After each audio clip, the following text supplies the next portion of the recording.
Welcome to Giant Cocktails, a podcast where two lifelong fans talk about the San Francisco Giants while drinking homemade cocktails. Now, here are your hosts, Ben and Matthew Henry.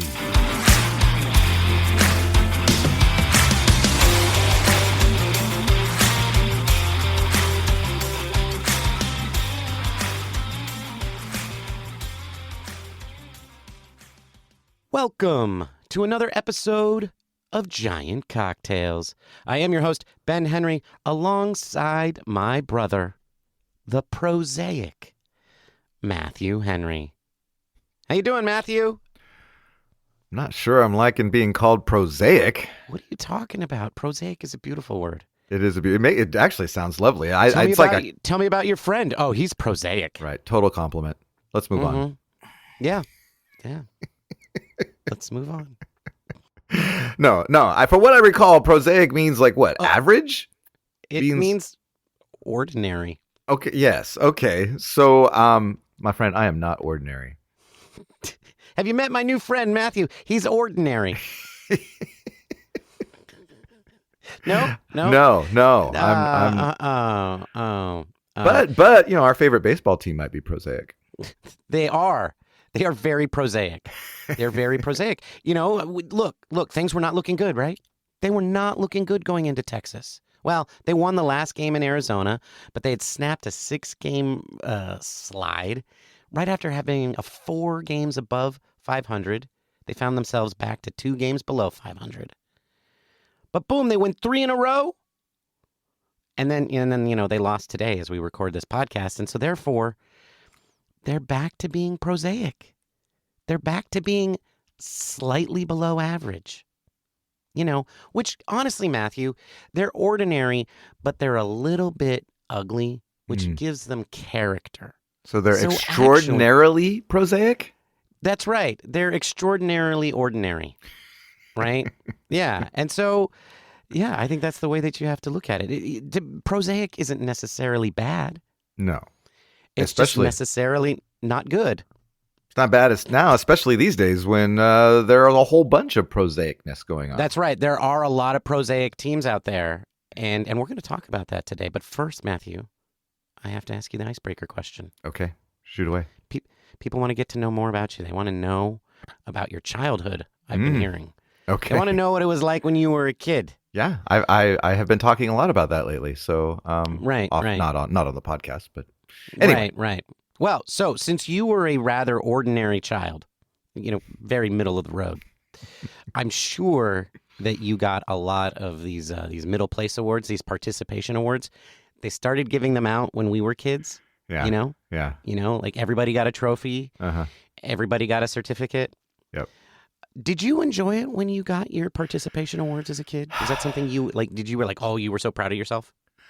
I mean, I liked the hardware, but so my earliest memory of this was when I was, probably like 10 years old, and I was on the Santa Cruz Little League Orioles. Oh yeah. And we lost every single game that year, except the final game of the season. And I remember this team.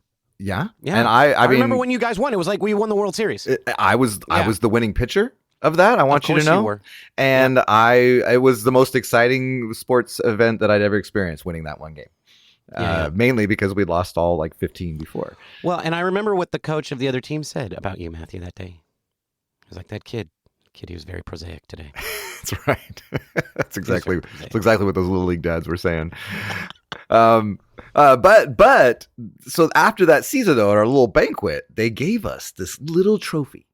And it was it had a little wooden base that nowadays I am 100% certain some dad in his wood shop spent a week cutting them up into these little squares and then sanding them and rounding the corners, because it wasn't stained or anything. It was just this nice little rounded cornered block of wood with a single small gold glove sticking up out of the middle.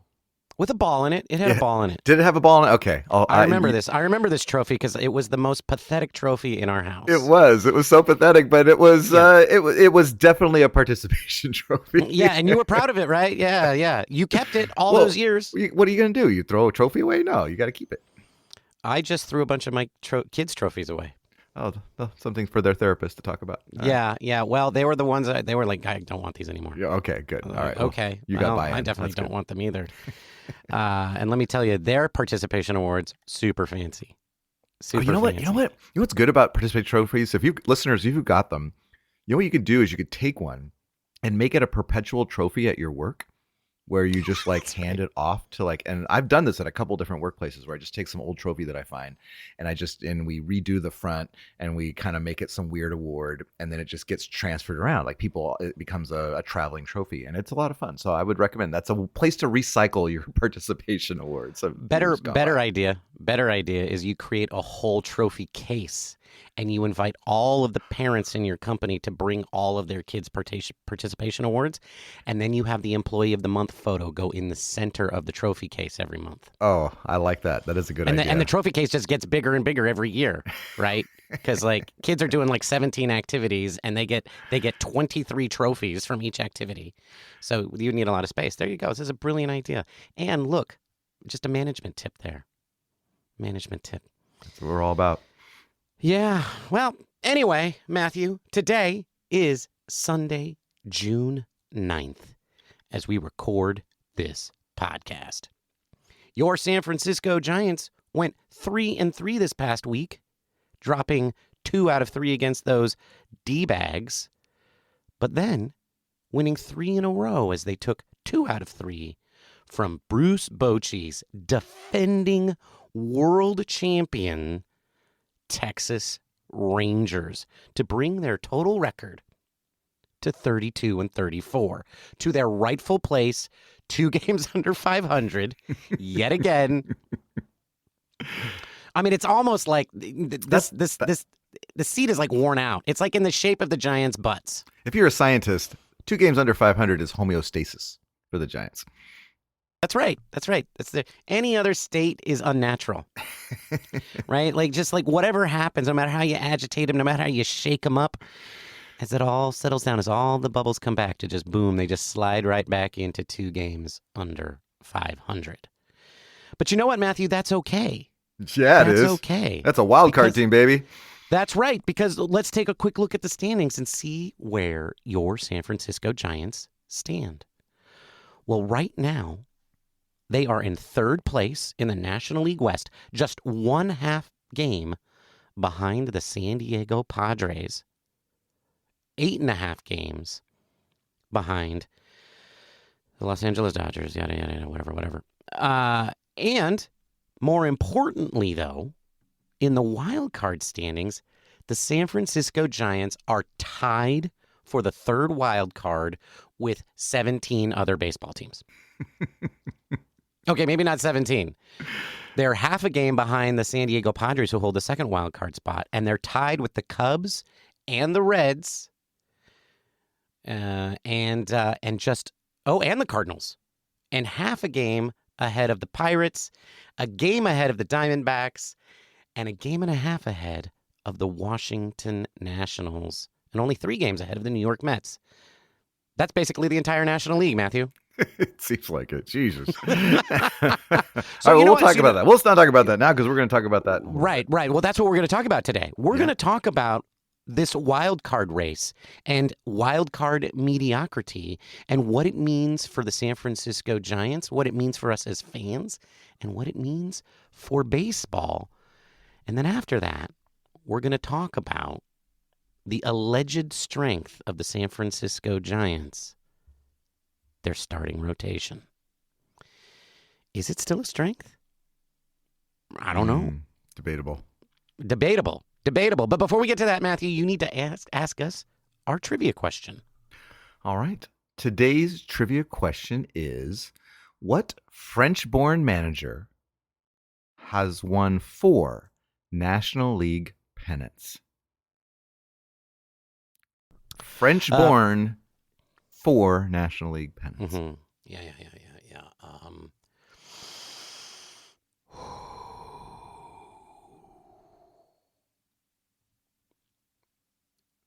Pepe Le Pew.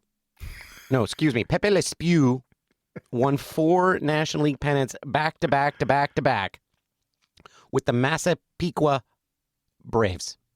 In like 1883? I was going to say more like in the 1930s, late 30s, early 40s. Right before World War II. Oh, okay. Good old Pepe Le Pew. Pepe Le Pew, Massapequa Braves, 4 in a row. All right. We'll find out how wrong Ben is at the end of the episode. Isn't it time for the booze, boys? Yes, it is time for the booze, Bob. What are you drinking, Matthew? Well, thanks, Bob. Today I am drinking kind of a hybrid, if you will, of a Moscow Mule and a mojito. So I'm drinking what's called a Gin-Gin Mule. And it's got 1 3/4 ounces of London dried gin, 3/4 ounces of lime juice, 1 ounce simple syrup, and 1 mint sprig, along with 1 to 2 ounces of ginger beer. And you're going to lightly muddle the simple syrup, lime juice, and mint in a cocktail shaker, just enough to release the peppermint oils. You're going to add gin and ice and shake until well chilled. And then you're going to strain it into a highball glass with fresh ice. And you're going to pour a little bit of the ginger beer to top it off and garnish with a sprig of mint. And what you get is a really lovely, sweet, and refreshing cocktail. I taste tested it with someone special this last week, and we agreed. It was very, very tasty. And so worthy of bringing it on to the show. I will say that if you're using Fever Tree ginger beer, then the 1 ounce of simple syrup is great. If you're using something a little sweeter, like maybe Cock and Bull, then maybe dial back the simple syrup just a little bit, because you definitely want that bite, a little bit of the bite to come through. But that's what I'm drinking, Ben. The Gin-Gin Mule. That's a tasty cocktail. What are you drinking, Ben? Well, thank you for asking, Bob. That's very kind of you, Bob. Today I am drinking. You know what? I'm going to call it, Matthew. This is going to be the cocktail of the summer. All right. And this is How many summers are there? I don't know, but there's a lot of cocktails of the summer. That is for sure. But this is the one I'm calling this week. It is the Passion Fruit Daiquiri. And it has 2 ounces of white rum, 1 ounce of passion fruit liqueur, 1 ounce of lime juice. And because the liqueur is not quite sweet enough, I added 1/4 ounce of rich simple syrup to this. I combined all of the ingredients into a shaker with ice. I shook that until it was chilled, and then I strained it. I double strained it into a coupe glass, and that is how I made my Passion Fruit Daiquiri, the future cocktail of the summer. And that's what I'm drinking.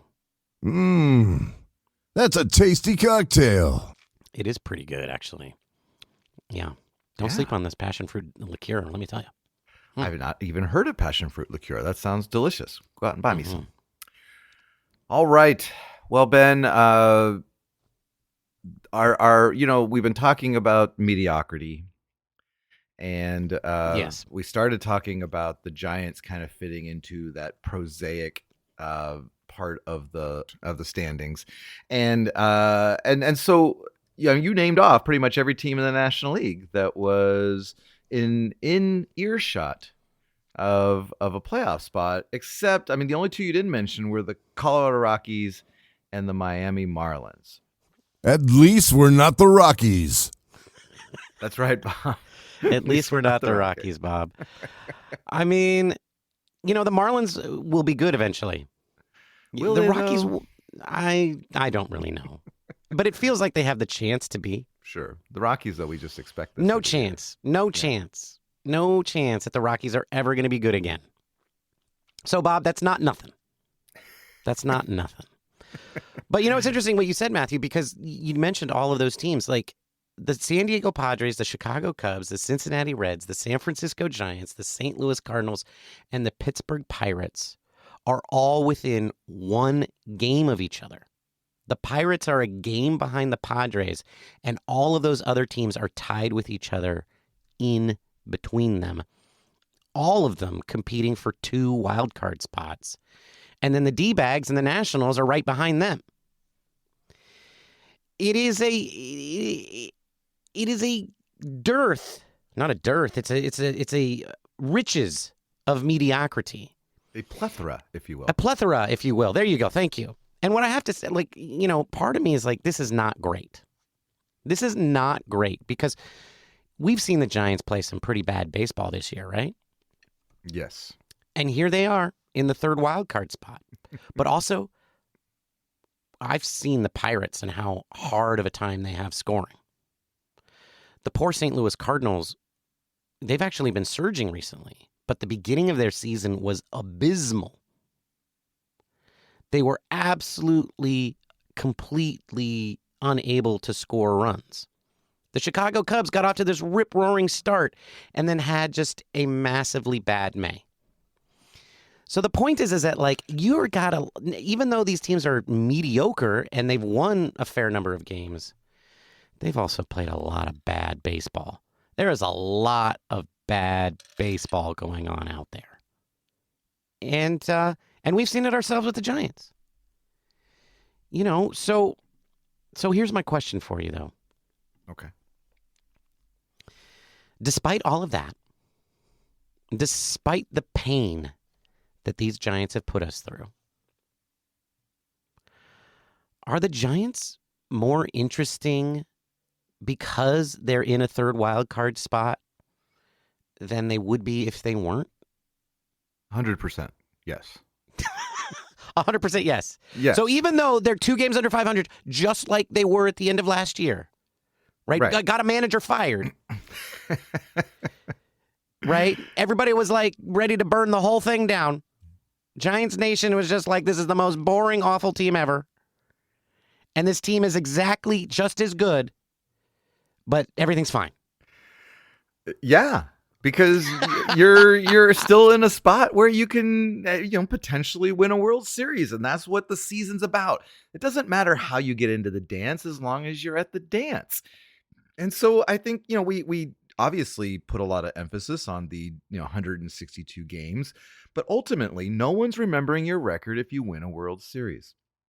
Okay, and so I just feel like, yeah, and I don't think there's, in the wildcard era, there's been a team under 500 that has made the playoffs, but no, I don't think so. But this is gonna, and so it very well could be. Yeah, and so I feel like, why not the Giants? And it certainly makes me want to watch games because I know they're still in it. And if they were the Colorado Rockies, I would be spending my nights knitting and crocheting, hats for homeless kitties. I mean, that's, overwatching a baseball game. So that's true. I mean, that's a great point. Definitely makes it more interesting. I mean, that's a great point. Like, after they won these 2 games in Texas, and then we had Keaton Winn coming back, and that was very exciting, right? Even though his last 3 starts before he got hurt were really bad. We got very excited because, like, oh, this is an important piece of our rotation coming back, and we're finally getting healthy, and we get to, see how that goes. And it brought up a lot of excitement for the game. Yeah. Right? Got us all into it. We all sat down this morning to eat our breakfast, our brunch, our Sunday brunch, and watch Keaton Winn. And it didn't go well. No, we were pulling out the mimosas early. Yeah. But at the same time, at the end of the day, we're still in the wild card spot. And we still got a long way to go. And you're like, hey, you know what? Keaton Winn could still turn it around. I mean, and we still got Robbie Ray coming back. Allegedly, Alex Cobb is going to come back eventually. Eventually. I think I'm going to drink a Negroni if Alex Cobb comes back. Oh. I think I have to raise the stakes here a little bit. Okay, because every time you put something out like that, it actually comes true. You are manifesting this. That's right. I'm manifesting Alex Cobb coming back. When Alex Cobb makes his season debut, I'm going to drink a Negroni. All right, I'm looking forward to that. So there you go. Yes. But okay, I know maybe you're getting you're going somewhere else with this, but I wanted to ask a question around with this 3rd wild card spot. Clearly, It's created more parity. There's more opportunity to make the playoffs. And so, is this whole thing rewarding bad roster development? Because I feel like there's not really the incentive to go all in when a 500 record gets you sniffing a playoff spot.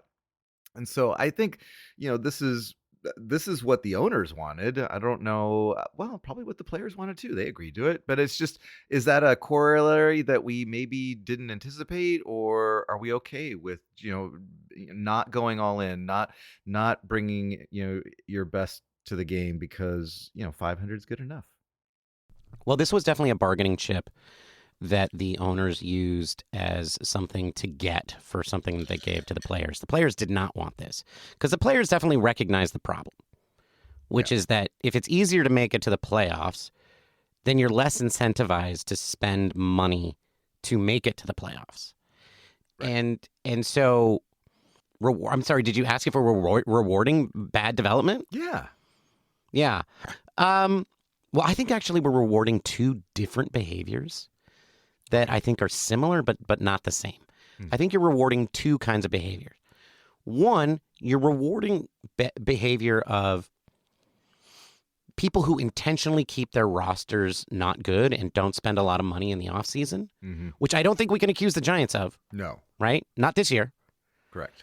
But there's the Mariners got themselves into trouble like a season or two ago about how talking about all they care about is trying to just play 500, and then just by random luck they'll just end up in a playoff spot eventually, and that's enough. Yeah. And I think their owner said something to that nature. Wrong. I mean, no, they're not wrong, and they're especially not wrong now, right? So this definitely rewards that behavior. Yeah. Right? Owners are definitely incentivized to not build great rosters and spend a lot of money on free agents to try to make their team just a little bit better to get them, over the hump. They're definitely not incentivized to do that. And so I think for bad owners like that, this definitely incentivizes them. So I think it absolutely will have a negative impact on free agent salaries, for sure.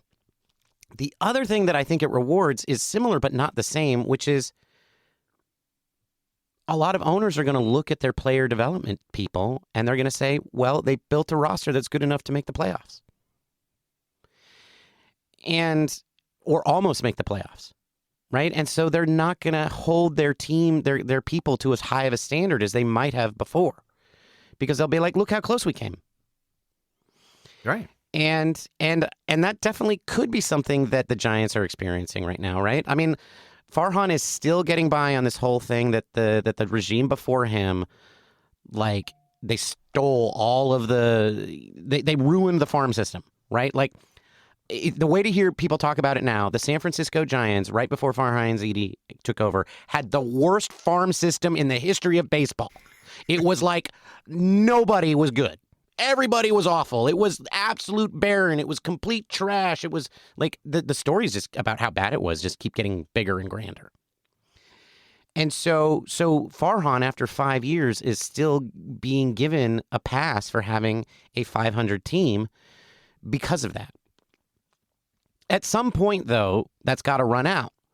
But when it finally runs out and he's still producing a 500 team, but that team sometimes makes the playoffs, and every year is close to making the playoffs, then they're just going to say, oh, well, he's fine. He's good. Because we almost make it every year. And so I worry that it rewards that, right? It rewards bad player development across the board. And I worry that you're going to start to see 4 or 5 teams every year be the power teams, right? Teams who are not just trying to be the best Major League Baseball teams, but they're trying to be the best sports teams in the world, right? Yeah. And I feel like that's what you're getting with teams like the Yankees and the Dodgers. They're not even competing at a marketing and branding level with teams in their own league anymore. They're competing with, like, Manchester United. Right. Yeah. Whose brand I know is not as good because I know that Manchester's not as good as they used to be. Okay, don't come at me. But you know what I mean. Manchester United, sorry. God, I shouldn't have brought up soccer. Football. Yeah, God. I'm gonna get so flamed so hard on X. Well, and it's gonna be awful. We have our English listeners too, so I know we do. I know that I'm saying it all wrong when I say it. All right. Anyway, my point is that that's what the Dodgers and the Yankees are doing, right?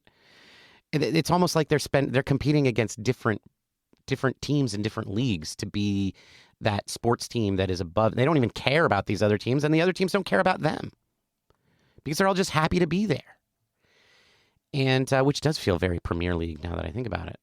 And that's not good, I think, especially if you're one of those teams whose ownership is just happy to be in the dance. Yeah. So, yeah, that's definitely a downside.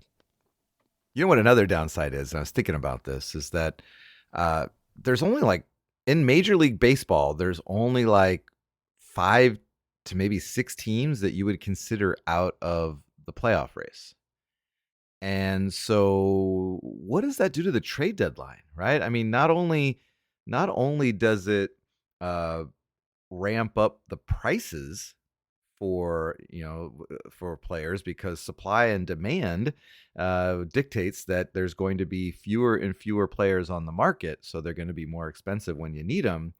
But it also just I think it's bad for baseball when you're not getting a lot of action at the trade deadline. Teams aren't moving around to get, it doesn't involve fan interaction. It doesn't. I feel like there's a lot of things that they're corollaries of this third wild card that hadn't been really flushed out, and now we could see that this year, where there's very little trade movement because most teams are still in a race and they don't want to get rid of their guys.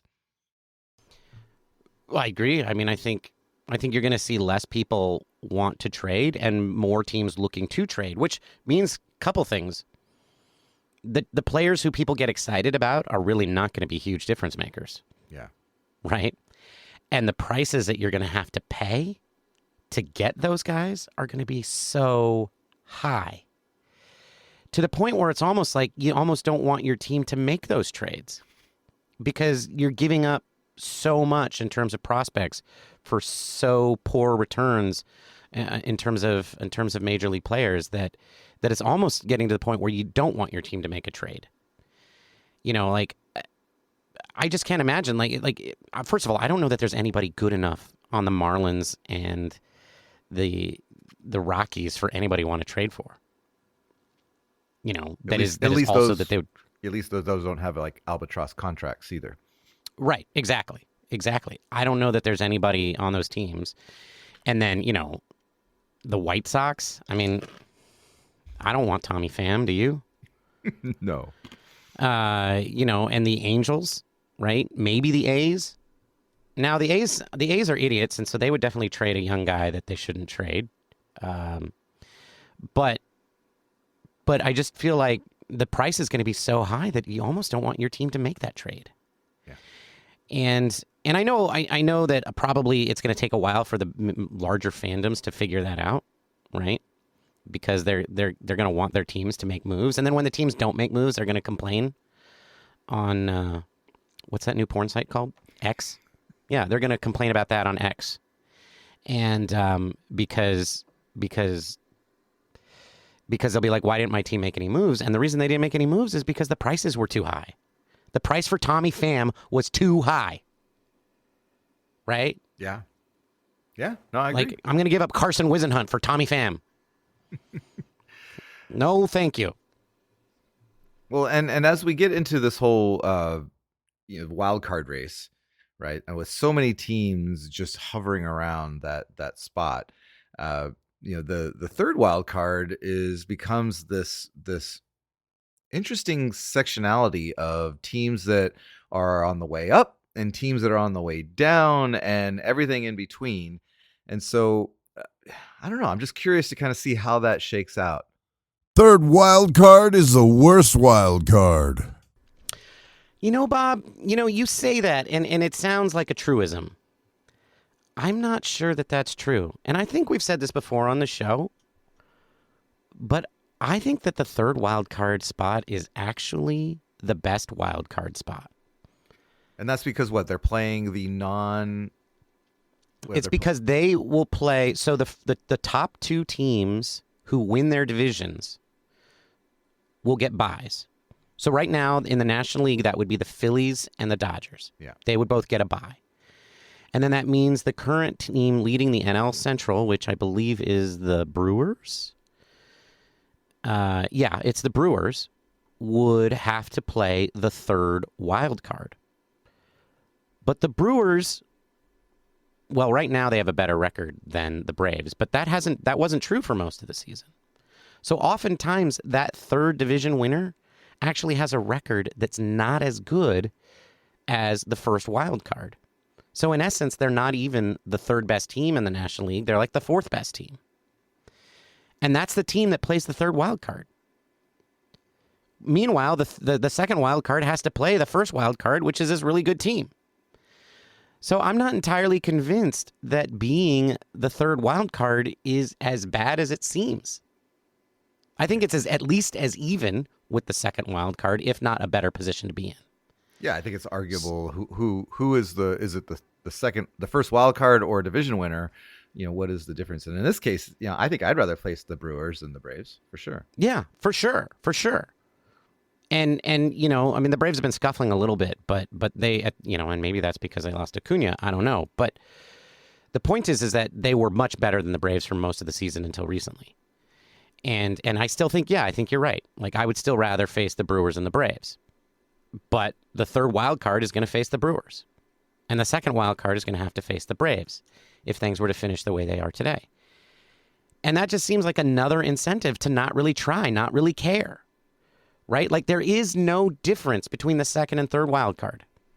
Like, you can't say definitively that the third wild card is worse than the second wild card. So, like, why really try to build a great roster at all if you know that you can just be around 500 and that'll get you into the third wild card, which might be better than the second one? It's just, I agree that it makes a situation where the Giants are more interesting, right? But I worry that it rewards mediocre teams playing mediocre baseball and then not really trying that hard to get better. And I don't know how you fix it and still have three wild cards, but I'm not sure that this arrangement is the benefit that we want. Yeah. Especially since we have seen that the third wild card can actually get to the World Series pretty easily. True.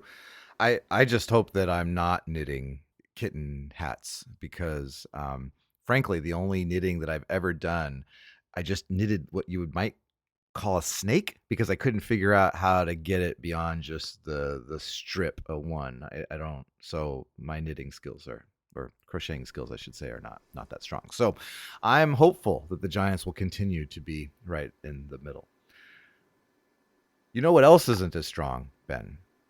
Than your knitting skills? Besides my crocheting skills is the team's pitching. And so we talked a little about this in the past, but the Giants, this was supposed to be a strength. And yet then today we as you mentioned, we get Keaton Winn back. And on the surface, you would think that would be a good thing because he has definitely been a key component of our staff. But then I had kind of forgotten that he was scuffling before his injury, to the tune of 3 different games. But today was a good reminder that the guy throws his sinker more than any other starting pitcher in baseball, and when the sinker ain't sinking, or I guess the split finger, then he's in trouble. And today we saw that again. So I was just wonder, is Keaton Winn good enough to be what we need him to be, especially with all the question marks around the Snell, Cobb, and Ray kind of triumvirate there? I don't know one of those names. I didn't recognize that. Cobb and Ray, I understand, but you said Smell? Oh, that's right. Yes, that's right. He who must not be named. Yes. Oh, right. That guy. Yeah. He who must not be named. Look, I'm worried. You hear what you just talked about, like this team is good enough to make the playoffs, and the third wild card can easily get into the World Series. But the only way that you're going to do that is if your starting pitching goes on a great run. And this team was supposed to be built around its pitching and defense, but it was especially supposed to be built around its starting rotation with, I think, obviously the intent of being able to go into a deep October run. And it was even built this way of like, we're going to get these guys back in succession during the second half of the season, and they're going to come help us during this playoff push and into the playoffs. And we had these scenarios where we're like, oh, we have 7 starters. What are we going to do when they all come back? Well, first of all, Alex Cobb, I mean, he may not come back. Yeah. He may not, right? Like at this point, like it's very unclear. Like, yes, his hip is better, but now his shoulder hurts and then his elbow hurts. And then, you know, it's one thing after another with the guy. And you have to start wondering, is he ever going to come back? He's not a sure thing anymore. Robbie Ray sounds like he's on a faster track than he is. Yeah. And then, of course, Ray is a question mark. And the guy's coming off of Tommy John surgery. We don't know what we're going to get. And then, you know, the pitcher who shall not be named, well, we've seen enough of that to know what we might get. So no, I'm not sure that we have enough pitching to make a deep run into the playoffs at this point. And the Keaton Winn stuff has been especially disappointing. There was a part of me that was hoping that, oh, you know what, maybe he's been a little hurt these last few starts. Right, maybe that he was trying to work through it. I now I don't know. Now what do you say? Now you say that plus, you know, it was his first game back and he's still a little rusty. Totally. It's easy to say that. Easy. And I'm sure that's what they're saying. I'm sure that's what they're saying. But what if, Ben? I mean, and I think that this is Keaton Winn could be a really important piece to this last 2/3 of a season. And if we're getting that, then, you know, we maybe the homeostasis of 2 games under 500 changes to even further, because I just don't see, unless he who must not be named or Ray come in and perform above expectations. So, well, I'm worried. And I don't know, even if they were to get into the playoffs right now, if they've got 3 guys that they could totally count on. Well, that's the part that worries me more. I still think that they can cobble things enough together to stay where they are in this playoff hunt, because they haven't had a great rotation yet, right? They've had a period of time where they had 3 good guys, I think.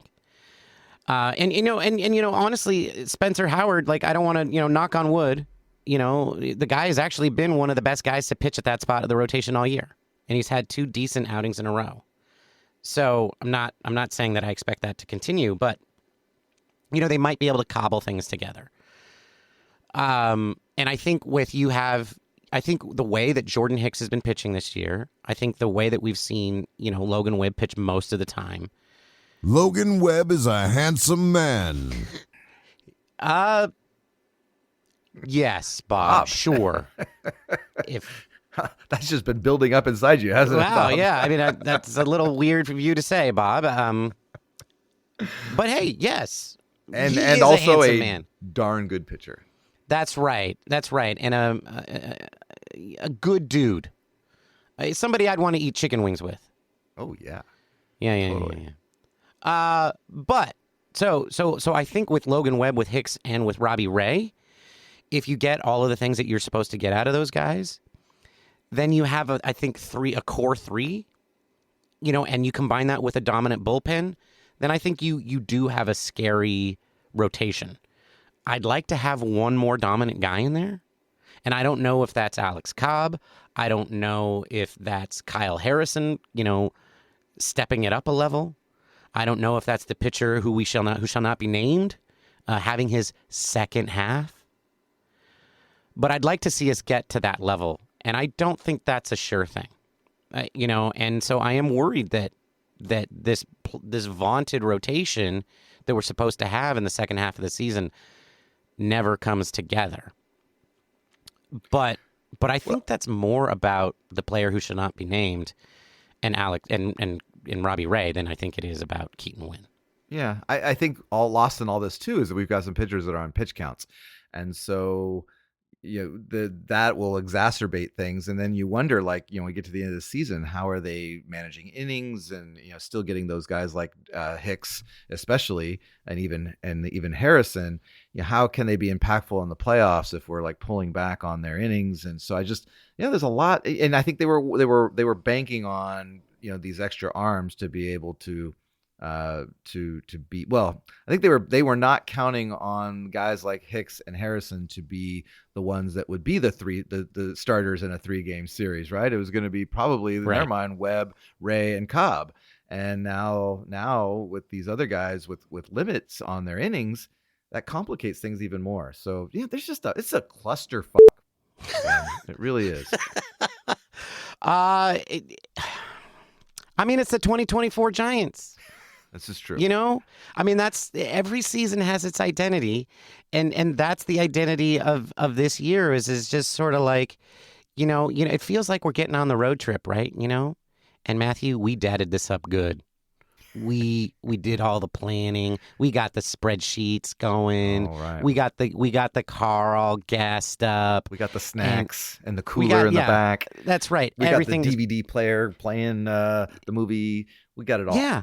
Yeah, and then the first thing you know, like we go to load up the car, and then, you know, teenager number 2 won't come out of her room because I'm not going. And then you get all of that going, and then toddler number 1 hears that we're not going, and so then he throws a fit, and then he gets so upset he vomits all over himself, and it's like we can't get out of the door. Like, we can't get out of the door. Okay? Then we finally get everybody in the car. We finally get everybody done. The toddler's eating half the snacks because now he's hungry because he vomited all over himself. You know, we're watching, I don't know what on the DVD player because the teenager, that's the only way we get her into the car. And then we go to pull out of the driveway. And what do you know? There's a thump, thump, thump. Because we got a flat tire. Of course we do. You know, and that's the 2024 Giants, Matthew. It's just like we keep thinking we got it under control. We keep thinking that we got it fixed. We keep thinking that everything is going to come together, and then just another thing gets in the way. And it's just like, what does a dad got to do? Son of a Exactly.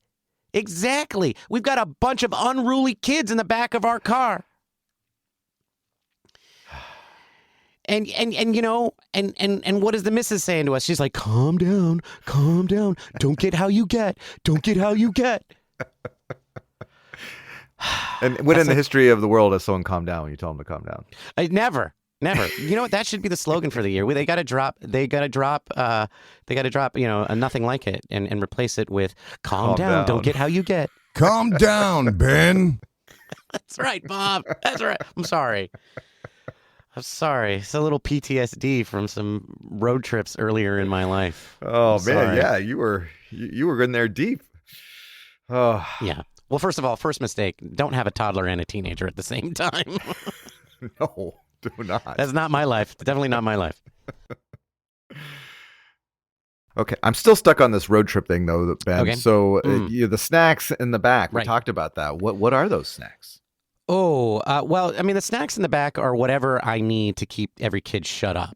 Are they gas station snacks, or are they like Costco like snacks that you've already packed and put in? Oh, no, they're packed. They were pre-purchased. They were pre-purchased. But you know what? I don't mess around, Matthew.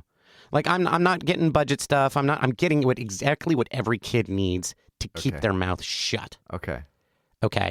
Like, I don't mess around. Like, if this is where I need to spend my money, this is where I spend my money. Okay. So what are you getting from Costco? Are you getting like the big old like thing of gummy bears? Well, if one of the kids like gummy bears, sure, the toddler will just eat those, right? And I mean, now that he's thrown up, I'm probably a little more hesitant because I don't like it when gummy bears come up the second time. But you know, whatever it is to take to get him to shut up. So, but it's the high quality stuff. Like if he needs jelly beans, that's what he's getting. Like for me personally, I would like some sour cream and cheddar chips and some Reese's peanut butter cups. The tiny little ones, the little ones, the mini ones. Yeah, no, that's a good. So I can just grab them and wrap them and. Yeah, I like it. Okay, all right. Just checking because you got me thinking about road trips food now. All right, I could use a little bit of that. All right. So some other things we haven't talked about. We didn't mention, and we're late to the game on this, obviously. But Angel Hernandez retiring. You know, I feel like we should pay homage to that in some way. So Jonathan, tell me more about how Angel Hernandez is such a screw up. Oh, right. No, my name's Ben. Oh, right. My name's Ben. Right. No, Right. no, it's Jonathan. It's John. Right. Okay. Thanks, Angel. Here's the thing about Major League Baseball, Matthew. It's really hard to get there. Right. And apparently really hard to leave. Well, that's how it is if you're an umpire. Yes. Any other position? No. Yeah. I was just going to say that, like Angel Hernandez was like the, he's like the Nick Avila. No, right? no. You know what he's like? What? Like, well, no. Okay, so I was thinking about this just now. So Angel Hernandez gets to stick around forever. Right. And yet Tyler Fitzgerald wakes up today and because one of his teammates got a sore hammy, he's on a flight back to Sacramento. Right. He gets sent down because Matt Chapman has a sore hamstring and Casey Schmidt plays third base. Yeah. I mean, that's kind of the point is that like for whatever reason, it was really hard to get rid of umpires, and a lot of people ask why didn't they just fire them? And I'm like, because of collective bargaining. And they were like, well, this is what they bargained with the umpires. And they're like, well, why did they bargain that? Because that's the deal that they needed to make sure that they had the best umpires in the world. And like, if you think these umpires are bad, folks, you don't want all the guys and gals that would replace them. You don't. I just want the one that would replace Angel. That's all. Well, that's what you're getting. And the side effect of that is this. And I don't know. There's a lot of interesting perspectives on it. He was dealing with an injury. He went back onto injured reserve this year and then did makeup games and all that sort of stuff. So maybe that was what kind of forced him out. I think that was probably a factor. But I heard like Jeff Passan saying like, this was also just a story where the name Angel Hernandez was becoming bigger than anything else. Yeah. And I think, and his point was like, look, he's a very, very good umpire. But when he made mistakes, they were just absolutely egregious. They were too big of mistakes for somebody at his level to be making. And so, yes, he may be very, very good, but he's not good enough for this level. And I think that's kind of a combination of all those things. And because he was such a big name, I think that we're better off with him riding off into the sunset. No offense. Absolutely are. Absolutely. Okay, and then did you see the Chicago White Sox play this week where I'm still trying to wrap my brain around what happened. I mean, so he hits this little nubber in front and he's running to first base and the ball gets thrown into right field, the run scores, and he gets all the way to third. Yes, and then a little clown music in the background because it's all going all over. Right. And that's just the beginning, right? That's just the beginning. Then they huddle and they think, hey, I think he missed first base. Right. So then they're all like, all right, well, we should appeal. And so there's a strict process to appeal, right? You got to like put well, the there's ball two back in ways to play. appeal. There's two ways to appeal. They did it the more strict, harder way. So he puts the ball back in play, steps off the rubber, and he throws to left field. Like I don't know where he was throwing. No, he threw it in the dirt to the first baseman. It was like a bad pickoff throw. Yeah. Right? All he had to do was lob it over there, and he makes this weird pickoff throw. But what you didn't see, well, what maybe you may have missed, is that while he's doing that, the guy who ran around first base and who they were saying missed the bag, he was on third base. Yeah. And when they went to do the appeal throw, he broke for home. Yeah.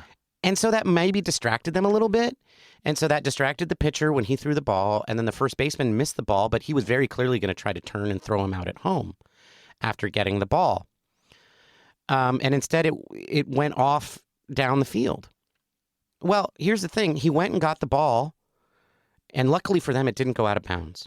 It stayed on the field. The first baseman, he got the ball, he came back to first base, and he stepped on first base, thereby successfully completing the appeal. And the umpire said, safe. The umpire said he did not miss first base. Okay, but you and I have seen the replays. He clearly missed first base. Well, he clearly missed first base. And here's the thing. That's a reviewable play. But they didn't review it. Do you know why they didn't review it? Because they were so confused about all the other stuff that happened? Well, who's they? Who didn't review? The manager of the White Sox. The manager of the White Sox didn't have the play reviewed. Because he was so confused. But what's also funny is on an appeal play, the runners can't advance. And the players obviously didn't know that. They didn't know that. And there's no penalty for him doing that. Right. There's no Even penalty if he for gets him thrown doing out, they'll be like, oh, that's not allowed. Right. And he gets Here's the other thing. If on that appeal play they had thrown the ball out of bounds, the appeal is over. You cannot do it again. And you And know, then he also, would have scored. if they had made a play on the runner at home, though, from what I remember the rules being, and I'm not entirely sure of this, but I think it's because that actually they've now made a game play in there, and so then that nullifies the appeal. Right. Now they've made a play. So if the first baseman had not missed the ball, Yeah. and threw home without touching first base, then you are correct.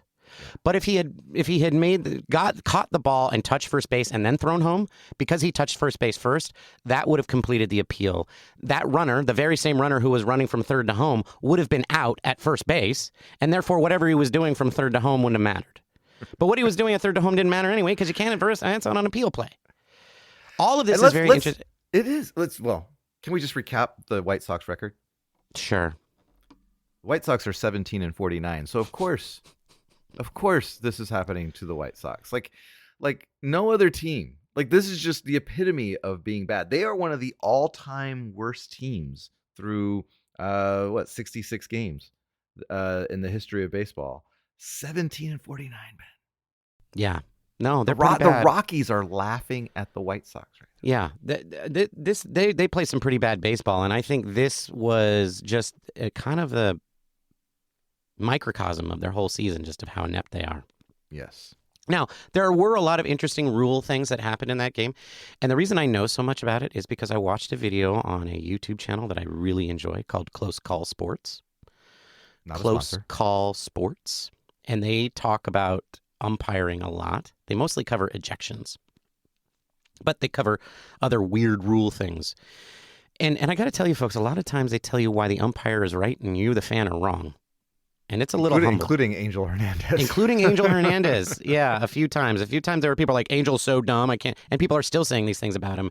And then you look at Close Call Sports and they're like, no, he actually called that right and you're the idiot. Did you know that box, Matthew, on TV, that box that shows you the strike zone, most of the time it's wrong. Oh. It's not dynamic to the player. Right. The strike zone is actually dynamic to the player. And that box when they're in their hitting when they're in their hitting stance, that's right. And that box doesn't move around, and it's the same size for everybody. So that box is not actually right. So sometimes when you think it's a strike, it's actually a ball. Mm-hmm. And we get mad at the ump and blah, blah, blah, and everybody gets mad at the umps, and it's just because the box is wrong, and we're the idiots. Anyway, Close Call Sports, good YouTube channel. All right. Well, Ben, I think it's time we wrap this up. Let's get to the trivia question answer. If you recall, the question was, what French-born manager has won 4 National League pennants? I know the answer to this one. You know the answer. What is the answer, Ben? The answer is not Pepe Le Pew or Pepe Le Stew or whatever I called him. It is Bruce Bochy. Bruce Bochy, born in France because his father was in the military. That's and right. He won 4 National League pennants, one with the Padres, and where I believe they got swept by the Yankees in that World Series. And then 3 with the Giants, where they won, obviously, in 2010, 12, and 14. So Bruce Bochy, born in France, and the winner of 4 National League pennants. That's right. That's right. And 4 World Series. Yeah. He's won 5 last pennants. year. Yeah. All right. So, and then as far as the next opponents go, on Monday, we open up a series against the Houston Astros. And the Houston Astros are sitting at 30-36. Another team, though, within maybe earshot of a wild card spot. So yeah, and they got off to a really bad start and have kind of slowly been regaining, and they now have a positive run differential. This is not the same bad Astros from the beginning of the season. Would have liked to have played them earlier in the season, to be honest. Agreed. So, but they're at home. We have Jordan Hicks and Kyle Harrison starting a couple of those games. I don't recall if we have announced the third, but I don't think they do that anymore. Yeah. They just don't announce pitchers anymore. Yeah. But at home, so hopefully we can continue our streak and or lengthen our streak and win the series. So we will see, and we'll talk more about that on Thursday. All right, folks, that's all we got for today. Don't forget to follow us on the socials at Giant Cocktails on the platform formerly known as Twitter, on Instagram, on Threads, and Mastodon. And don't forget to subscribe on the platform listener of your choice, and as well as rate us. Giving us a high 5-star review would be greatly appreciated. And with that, Ben, it's been good chatting with you. We'll talk to you next time. Cheers, my friend. Cheers, Matthew. Bye, everybody. Goodbye. Thank you for listening to the Giant Cocktails Podcast. Until next time, bottoms up.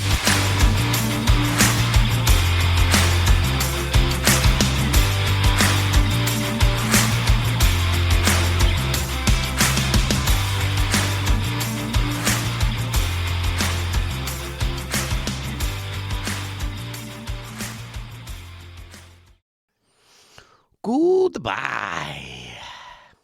Now I'm thinking about beef jerky and what? I'm still thinking about road trip snacks now. I'm like beef jerky and I don't like that because it gets stuck in the middle of my teeth. Yeah, and your sour cream and onion. I like the cheesy ruffles, ones that have the cheddar cheese flavored ruffles. I think those are really good. Well, the sour cream and cheddar ruffles is what I was talking about. Got to be sour cream and cheddar, or it can't be chips. It's got to be it's got to be candy. Mm-hmm. Yeah, it's got to be candy, or also I like a big Mai Tai. Oh, well, who doesn't? Yeah, while you're driving down the highway. While I'm driving down the highway, in my station wagon. Cruise control set on 55. Yeah, it's just like National Lampoon's Family Vacation, baby. Woo! Or was that Revenge of the Nerds? I think that was Revenge of the Nerds. Well, there was definitely a station wagon in Revenge of the Nerds. Yeah. I don't remember what they had in National Lampoon's Family Vacation. They were just going to that park. What was the name of that park they were going to? Oh, I don't know. Yellowstone? Was it? No, it was an amusement park. Oh, that's right, like Wally World or something. Wally World, that's what it was. Yes. On their way to drinking Mai Tais on the way to Wally World in my station wagon.